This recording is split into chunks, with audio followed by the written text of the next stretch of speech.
macht es wirklich gut. Er trägt Salz auf, er trägt Bier auf. Auf welche Reise du einlässt, von dem hast du keine Ahnung. Das haben wir dann schon herausgefunden. Hingedrein muss ich sagen, es ist doch gar nicht so schlecht gewesen. Wir haben einfach probiert, die Welten von diesen Jodelclubs bei diesen Klingen mit der Musik vom Göhlen zusammenzubringen. Ich war natürlich immer ein Fan von Stimmen. Ob es das Jodeln sind oder ein Samoaner, die zusammen singen. Und dass man jetzt mal nur Stimmen nehmen und mit denen arbeiten, ist für mich natürlich das Grösste. Ein bisschen Stau auf der Lunge, ein bisschen Dreck auf der Zunge.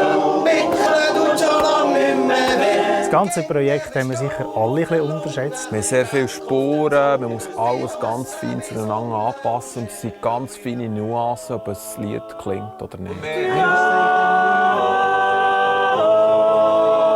Mit Jodlerclubs da muss man ein Arrangement haben, man muss können proben. Und wenn man da einfach so Handgelenk mal irgendetwas zusammenschustert, dann kommt das nicht so gut.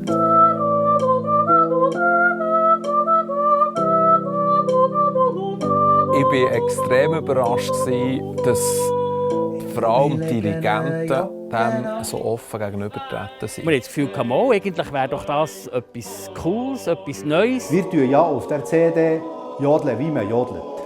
Wir tun nicht irgendwie verhunzen. Vor ein paar Jahren hätten sich wahrscheinlich einige Jodlerclubs etwas sich nicht vorstellen können. Es gibt natürlich dieser ganzen Szene, sage ich mal, ein bisschen frische Luft. Es kommen mal andere Leute rein. Es war ein Erlebnis mit dem zusammen. Es ist wirklich ein Vogel. Und keine Noten nicht dabei gehabt, er hat einfach Freestyle. Hat er da. Das ist das Schönste, was du mitnehmen von dieser ganzen Zeit.